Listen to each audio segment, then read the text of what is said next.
Welcome to another episode of The Brand Called You, a podcast and podcast show that brings you leadership lessons, knowledge, experience, and wisdom from thousands of successful individuals from around the world. I'm your host, Ashutosh Garg, and today I'm delighted to welcome a very senior professional from Minneapolis, USA, Fran Benjamin. Fran, welcome to the show. Thank you so much. It's so good to be with you. I've been looking forward to it. Thank you. Fran is the managing partner and principal consultant of Good Works Consulting. So, Fran, before we talk about Good Works Consulting, a few questions for you. You've had a remarkable journey from corporate leadership to founding Good Works Consulting. Tell me about your journey and what inspired this transition. Yeah, happy to share. It has been a very circuitous path. I will say that this career is not what I intended for myself. Okay.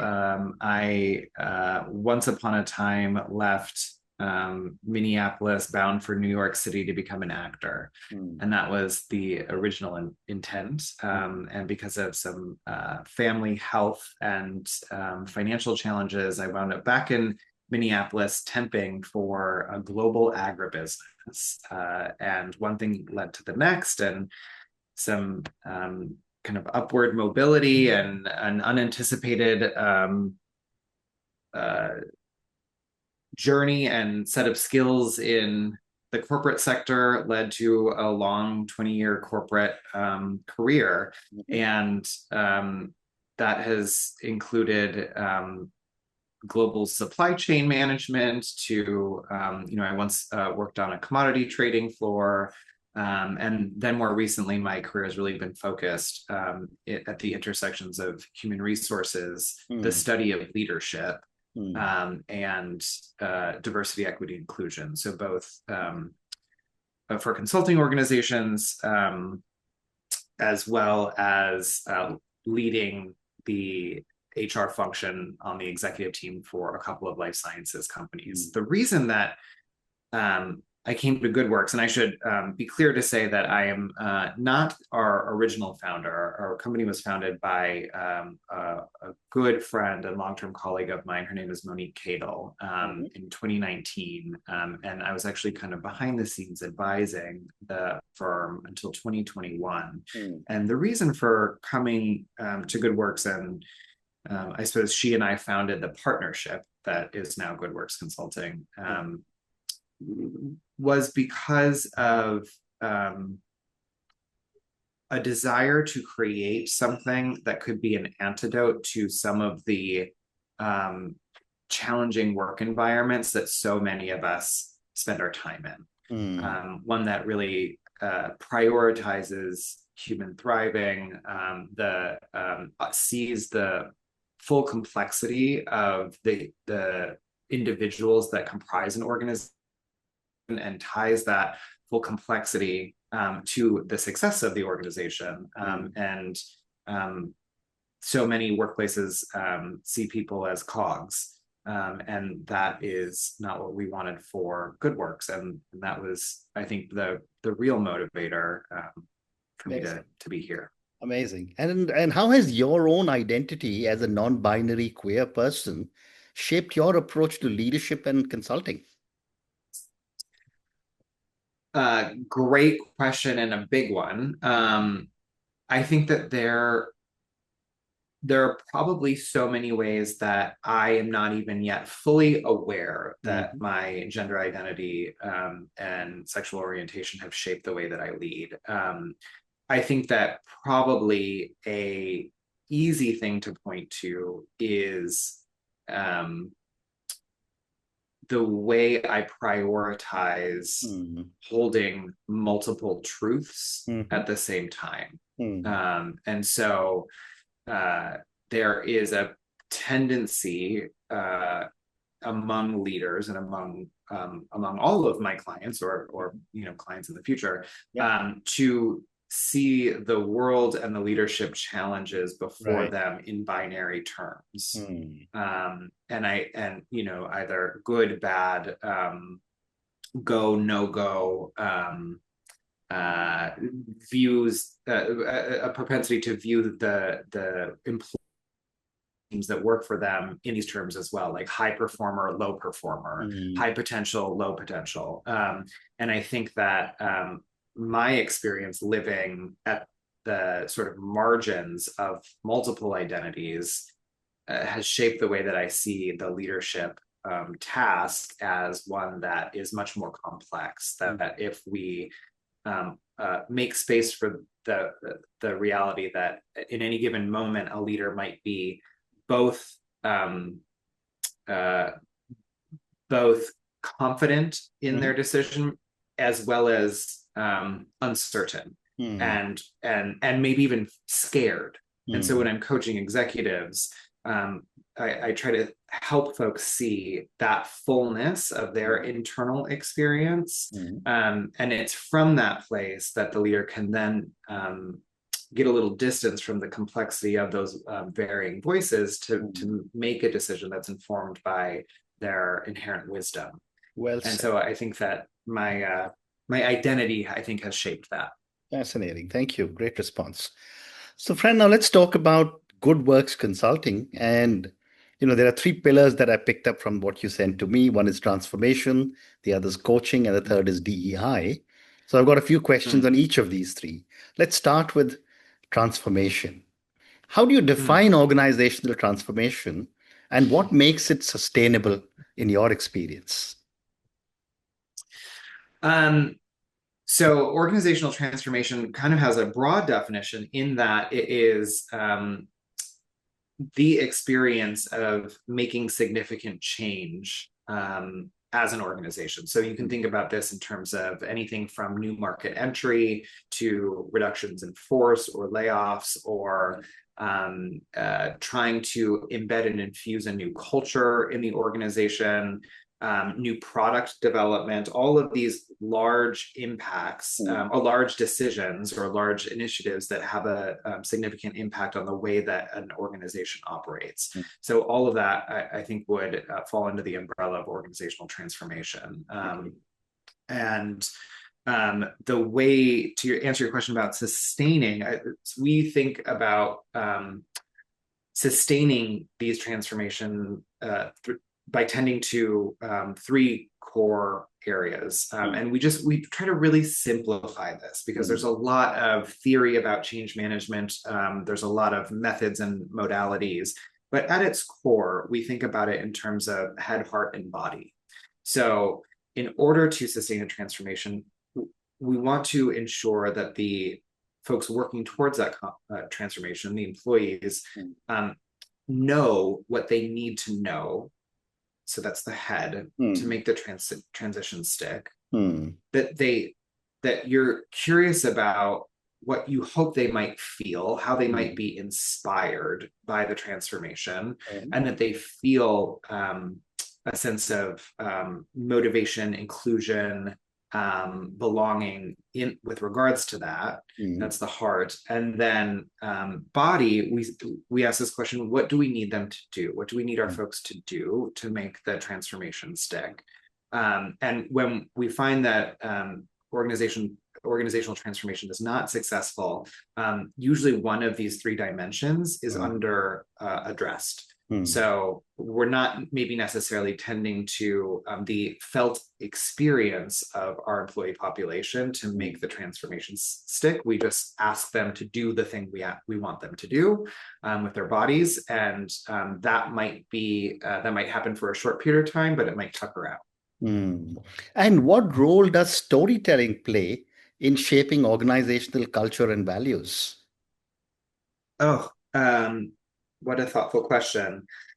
We think of culture as being shaped by narratives. So this is the storytelling piece. The processes, so formal processes that make up how an organization gets work done, and then practices, the more informal kind of norms that an organization works according to. And so the narratives piece, though, is this really important storytelling piece that you're referring to. And I like to give an example about this. I once worked for an organization in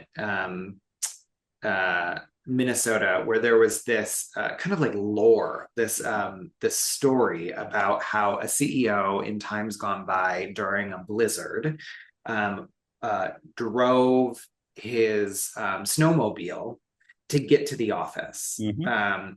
And that story got told, and it was very you know, it made folks smile and like wow, such dedication.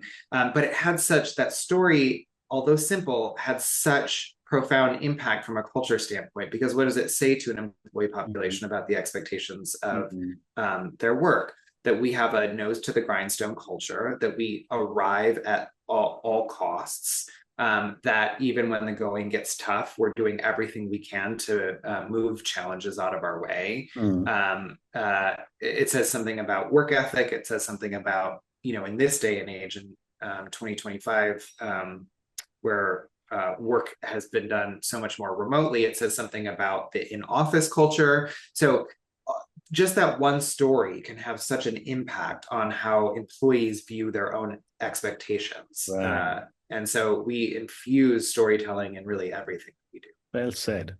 And Fran, what in your view are some key signals that an organization needs to reassess its people strategy? Hmm. Um, there are metrics kind of across what I call the talent lifecycle. And for those for whom that term is new, when I say talent lifecycle, I'm referring to basically the lifeline of the employee within an organization, from the Mm. moment that you source them from the talent marketplace to Yeah. you interview them, hire them, promote them, develop them, maybe they retire or leave. And so there's metrics that you can evaluate at each step of the talent lifecycle that I think would signal that the people strategy might need a tune-up. One important one is attrition. So above benchmark attrition for your geography, for your sector and industry. Other ones that I think are critically important that are sometimes undermeasured or undervalued is employee engagement, or the employee sentiment. And so using both interviews and focus groups and survey tools to get a sense of like, what's the climate in the organization today? How are folks feeling on a day-to-day basis? Mm.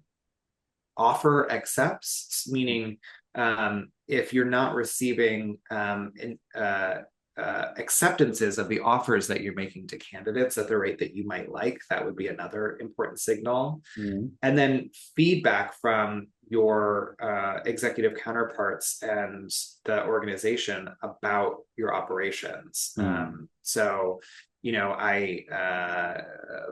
my team is feeling disengaged, or I don't know. Another important signal is the I don't know signal.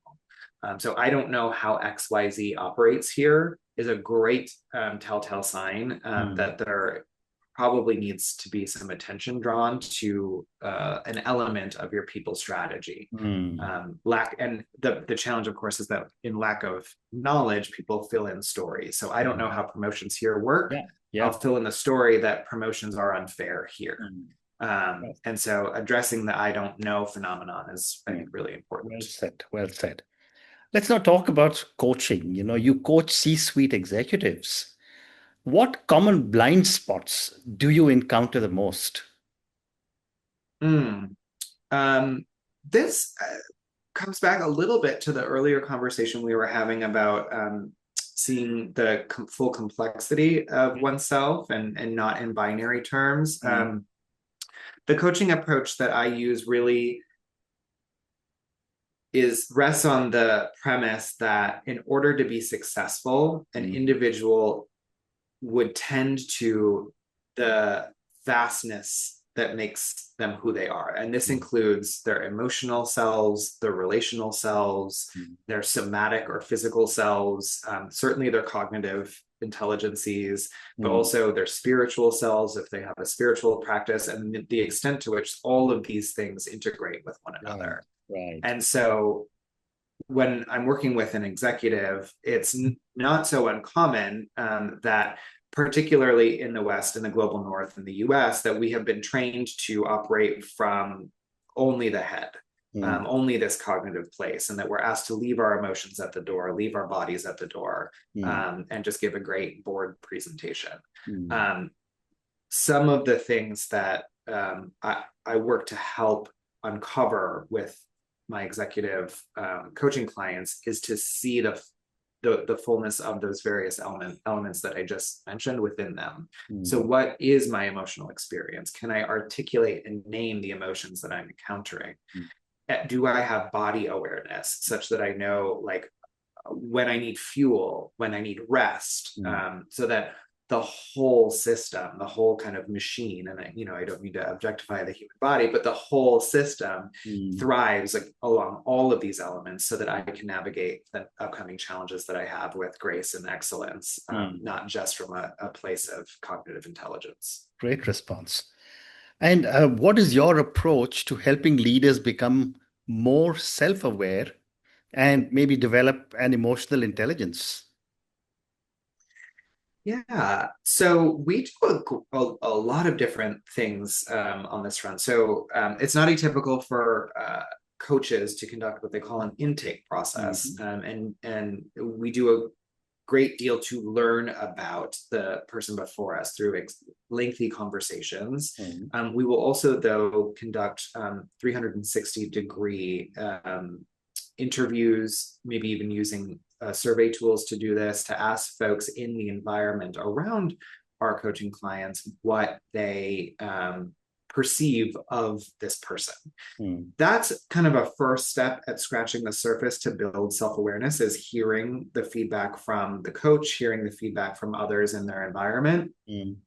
But then beyond that, that's just a sort of point in time. Beyond that, we work to build the impulse to self-reflect. Mhm. So through regular customized self-reflection exercises, whether that is journaling, or we use technology to prompt the executive to self-reflect Mm. at key moments in their day. And then we hope that transitions to what we call self-observation. So Mhm. self-reflection is looking at the past, like Yeah. what happened for me earlier today, Mm. to in the moment self-observation. So what's happening in my emotional experience, what's happening in my body in this moment, Mm. as my colleague is grilling me on this subject matter that I don't know that much about. Mm. Am I clamming up, or my muscles tense?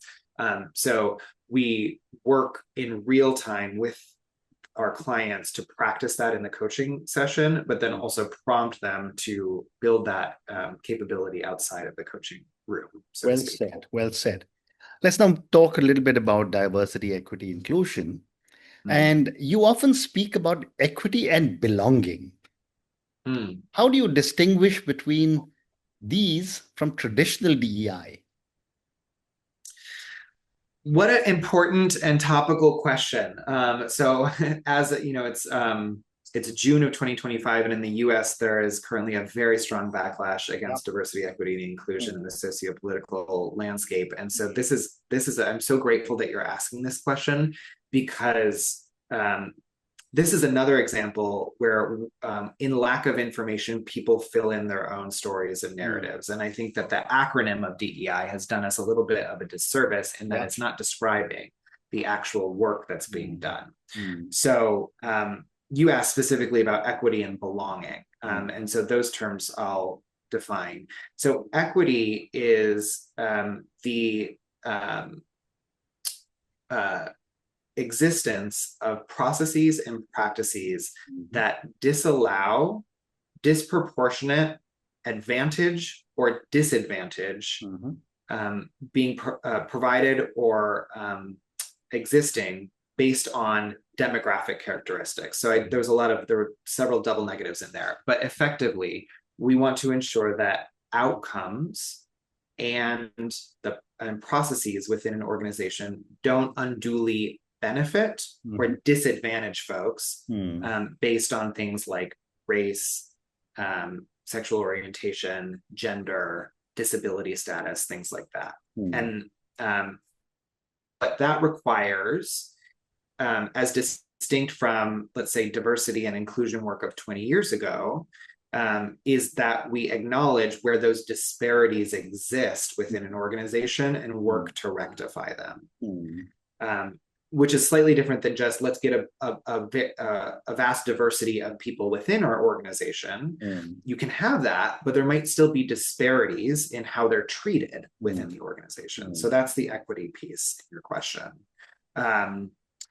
The belonging piece is unique as well, in that inclusion as compared to belonging can sometimes be somewhat passive. And I think leaders sometimes perceive inclusion to be a passive act. Like, if I ensure that people have the chance to speak up, if I include them on the meeting, that's inclusion and I've done my job. Belongingness requires us to foster an environment in which everyone has a felt sense of, you really matter here, you have a place here, I've got your back here, which is requires a more active leadership stance than you got in a meeting. And so I think that it's important to discuss the definitions of these words, because without them, we rest on a lot of assumptions about, oh, DEI is giving undue advantage to some people, when in reality, equity requires that we prevent that we prevent undue advantage being given to anyone. And it acknowledges that there has been a history globally, and certainly in the US where I'm based, of those undue advantages being granted to some over others. Amazing. Fran, I have time for two more questions for you. Okay. What does it mean to design a leadership ecosystem with inclusion at its core? What a big question. I love it. So we often think about the practice of leadership as an interconnected and interdependent experience. So I've talked a lot about the complexity within an individual. We see that same complexity replicating in the external environment. So my success is necessarily wrapped up in the success of my peers, my team, my community outside of the proverbial four walls of my organization. And so when we do leadership development work and leadership development programs, we address the challenge that's before a leadership team with that lens. So how do my behaviors today cast a shadow on my team, my peers, my community, my customers, my patients, whoever the interest holder group is? And how do I invite those people into the process of developing me as a leader, such that there is a mutually beneficial ecosystem? So that's what we talk about when we say building a leadership ecosystem. And with inclusion at its center means that what we just talked about, this notion of belongingness, that I am centering the voices of those that are in this ecosystem, especially the voices of those who have historically had their voices silenced or not listened to the extent that others may have. I'm inviting their voices into the process of my leadership development and my leadership experience. Hopefully that's a helpful answer. That gives me a very interesting perspective from you. And my last question, what gives you hope right now in the landscape of inclusive leadership and organizational change? What an important question.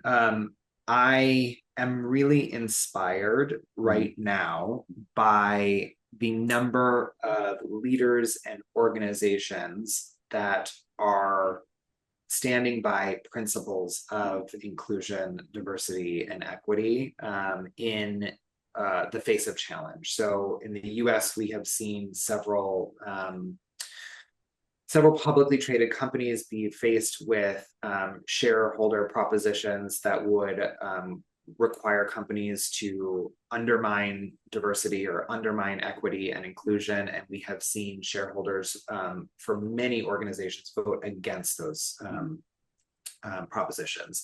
And so I am very inspired by the CEOs that have stood up and addressed their shareholders with confidence in both doing the right thing, ensuring that people are treated fairly, ensuring that people are treated equitably. But also, I think that the CEOs that have taken a stand are doing so because they know that equitable organizations are effective organizations. The research has taught us this decade over decade.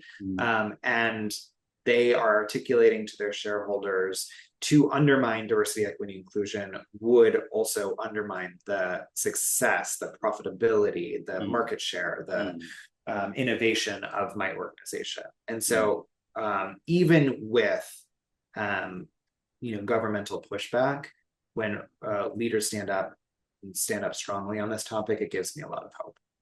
Fascinating. And on that note, Fran, I just want to say thank you so much for speaking to me about your own amazing journey. Thank you for speaking to me about Good Works Consulting. I thought we covered a lot of very interesting ground on transformation, coaching, and equity and belonging. Thank you for speaking to me, and good luck to you. Thank you so much, and to you as well. It was such a pleasure. Thank you for the thoughtful questions. Thank you. Thank you for listening to the Brand Called You videocast and podcast, a platform that brings you knowledge, experience, and wisdom of hundreds of successful individuals from around the world. Do visit our website www.tbcy.in to watch and listen to the stories of many more individuals. You can also follow us on YouTube, Facebook, Instagram, and Twitter. Just search for the Brand Called You.